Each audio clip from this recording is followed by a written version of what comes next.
커버드콜은 장단점을 가지고 있습니다. 덮어놓고 쓰레기는 아니라는 거죠. 나쁘기만 한 상품을 사갈 사람은 없겠죠. 사갈 사람이 없으니 만들지도 않을 겁니다. 무엇인가를 만들어서 팔려면 미끼가 필요한데요. 그 미끼가 바로 분배금이죠. 특히 하락장에서의 분배금은 아주 훌륭한 조건입니다. 주식을 그냥 들고 있었다면 하락을 정통으로 맞았을 텐데 매월 분배금을 받으니까 훨씬 더 나은 거죠. 더불어 무조건 좋은 상품도 아닙니다. 내가 매월 받는 분배금 누가 주는 걸까요? 주식도 없는 사람이 주식이 상승하면 수익은 가져갑니다. 사실 내 수익을 가져가는 거죠. 그리고 나에게 돈을 주는 겁니다. 그 대가로. 내가 가진 주식의 수익을 가져가는 대가로 상승장에서는 수익을 대부분 가져가죠. 물론 그 대가로 매월 돈을 받긴 하지만 뺏기는 수익에 비하면 그 대가가 너무 작습니다.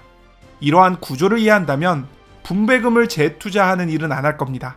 분배금의 재투자가 장기적으로 유리할 가능성 제로라고 봅니다. 이건 카지노가 돌아가는 이유와 같은데요. 잭팟을 터뜨리는 사람들이 매번 나오는데 카지노를 왜 운영할까요? 하우스에게 장기적으로 유리하기 때문입니다. 그래서 하우스가 존재하는 거죠. 분배금을 지급해도 장기적으로 유리하니까 분배금을 지급하는 겁니다. 이러한 구조를 이해한다면 커버드콜을 무조건 보유하는 것보다 더 나은 선택이 있다는 걸 알 수 있죠. 지금과 같은 하락장에서 아직까지 보유하면서 분배금을 받고 있다면 당신이 위너입니다. 미끼를 뼈까지 발라먹은 거죠. 그 미끼를 배불리 먹었으니까 이제는 낚싯바늘을 뱉을 차례죠. 이번엔 낚시꾼을 호구로 만드는 거죠. 커버드콜 당장 팔아야 합니다. 그 이유를 조금 더 자세히 말씀드릴게요. 커버드콜은 하락은 그대로 얻어맞습니다. 물론 분배금을 받으니까 하락 구간에서 커버드콜은 훌륭하죠. 20점 드릴게요. 그런데 상승으로 돌아서면 커버드콜의 상승은 매우 느립니다. 콜옵션을 매도한 탓에 상승의 일부분만을 반영하죠. 그래서 본주가 크게 상승해도 커버드콜은 천천히 오릅니다. 물론 그 구간에 분배금을 받겠지만 절대 본주의 상승률을 따라갈 수 없어요. 내가 분배금을 받더라도 뺏기는 수익에 비하면 분배금은 결코 득이 되지 않습니다. 분배금을 더하더라도 마이너스죠.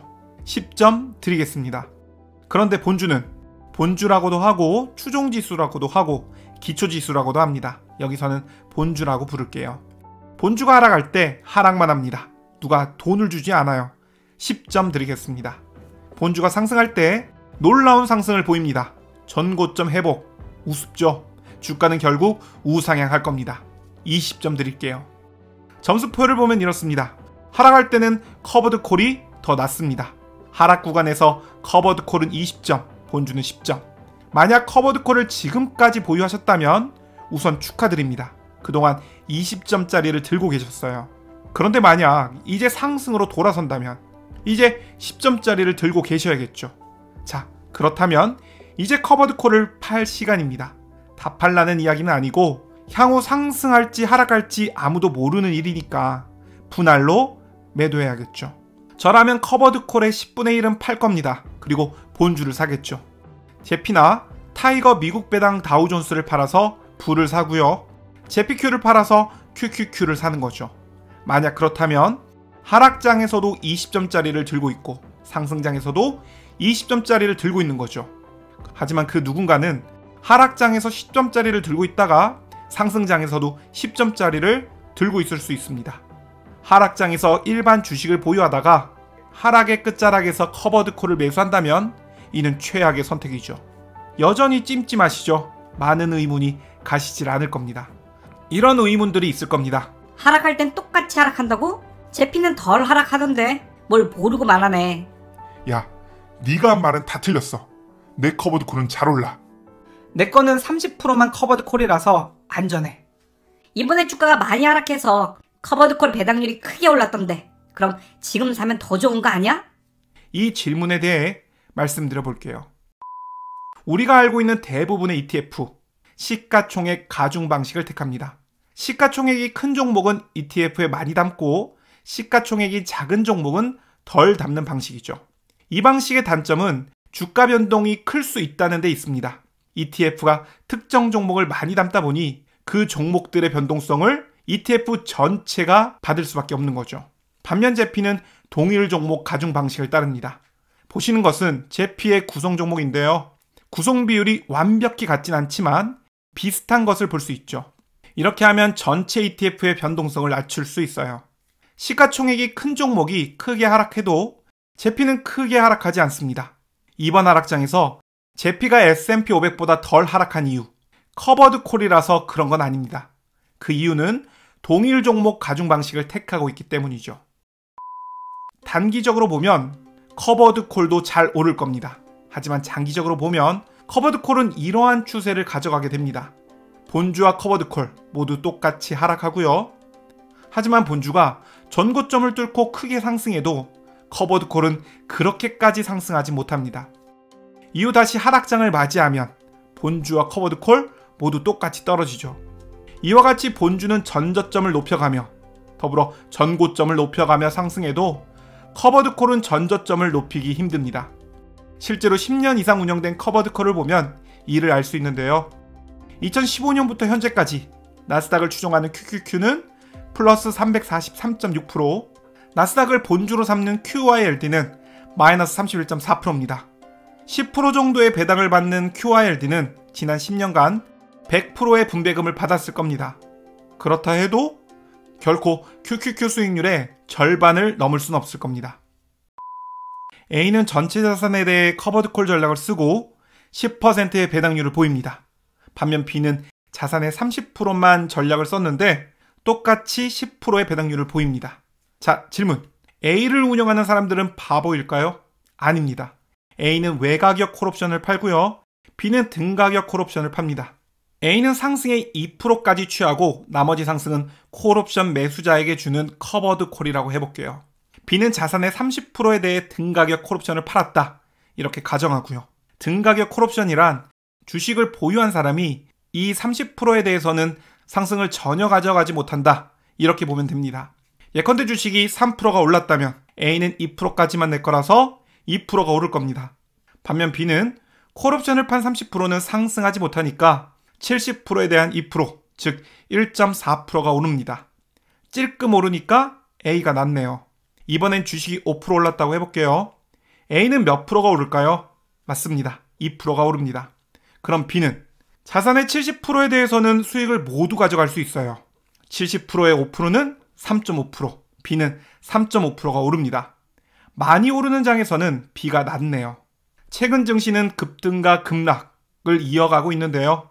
지금과 같은 시장에서는 자산의 일부만 커버드콜 전략을 사용하는, 다시 말해 등가격 커버드콜 전략을 쓰는 B가 낫습니다. 하지만 시장이 고요해진다면 A가 더 낫겠죠. 지난 몇 달간은 B가 더 나았고요. 하지만 향후 시장이 어떻게 흘러갈지는 아무도 모릅니다. 따라서 A와 B는 의미 있는 차이가 없다고 봅니다. 배당률은 보통 현재 주가를 최근 12개월간의 배당금으로 나누어 계산합니다. 최근 12개월간 괜찮은 배당을 받아왔다면 현재 낮아진 주가로 인해 배당률은 크게 오를 수 있죠. 그런데 이건 어디까지나 본주에 해당하는 이야기입니다. 일반 주식은 주가가 하락했다고 배당금을 줄이진 않아요. 따라서 이러한 계산이 맞을 수 있습니다. 일반 주식은 현재 배당률이 모두 오른 상태죠. 그런데 커버드콜은 주가가 하락하는 만큼 그 정도 배당금이 줄어듭니다. 사실 이 이야기는 설명하자면 정말 긴데요. 자세한 이야기는 162번 영상을 참고해주세요. 여기서는 간단히 이야기하겠습니다. 내가 받는 분배금, 다시 말해 옵션 프리미엄은 크게 두 가지에 의해 좌우되는데 바로 변동성과 주가죠. 여기서는 주가에 대해서만 이야기해볼게요. 만약 A라는 주식은 100달러, B 주식은 10달러일 때 여러분이 분배금을 받는 입장이 아니라 분배금을 주는 입장이라고 해보겠습니다. 다시 말해 주가가 올랐을 때 그 수익을 가져가는 입장이라고 해볼게요. A 주식의 수익을 가져가는 조건으로 얼마를 내시겠습니까? 1달러? 여러가지 변수를 따져 계산하겠지만 1달러면 나쁘지 않죠. 어쩌면 2달러도 괜찮을 수 있고요. 큰 상승이 기대된다면 3달러도 지급할 수 있겠죠. 만약 이 주식이 10%가 오르면 10달러를 가져갈 수 있다고 한다면, 그런데 B 주식의 수익을 가져가는 조건으로 1달러를 낼 수 있겠어요? 2달러는 어떤가요? 3달러는 절대 안 되겠죠. 10달러짜리가 오르면 얼마나 오른다고 상승을 가져가는 조건으로 3달러를 냅니까? 만약 3달러를 낸다면 그게 호구죠. 최근 커버드 콜에 대해 조사를 했는데 저희 영상을 접하시는 분들의 절반 정도가 커버드 콜을 보유하고 있다는 걸 알게 됐습니다. 항상 드리는 말씀이지만 파생 상품에 투자할 땐 해당 상품을 이해하는 게 먼저죠. 무조건 좋은 상품도 무조건 나쁜 상품도 없습니다. 파생 상품의 구조를 이해하면 파생 상품의 장점을 얻으면서 파생 상품의 단점을 피할 수 있는 좋은 전략도 발견할 수 있겠죠. 어떤 파생 상품이든 장단이 있습니다. 제피도, 제피큐도, 타미당도, TSLL도, 속술도 다 마찬가지입니다. 우리는 어쩌면 파생 상품의 장점만 보고 투자를 시작합니다. 그런데 무작정 존버만 한다면, 무작정 장기 보유한다면 여러분들이 알지 못하는 단점들까지 고스란히 얻어맞게 될 겁니다. 더불어서 파생 상품이 가지고 있는 높은 수수료도 장기간 지불해야 하고요. 투자에 있어서 멘탈은 매우 중요합니다. 하지만 파생 상품을 다룰 땐 멘탈만으로 투자를 해서는 안 되겠죠. 구조적 문제점을 파악하고 이를 대비할 수 있는 투자자가 되었으면 합니다. 마지막으로 감사 인사 드리고 영상 마무리하겠습니다. 제 쿠팡 링크를 통해 상품을 구매하신 분들 정말로 감사드립니다. 원하시는 상품이 없더라도 이 링크를 통해서 쿠팡에 접속하면 어떤 상품을 구매해도 저에게 수수료가 들어오는 구조니까 많은 관심 부탁드립니다. 오늘 영상은 여기까지입니다. 여러분들의 성공적인 투자 기원합니다. 감사합니다.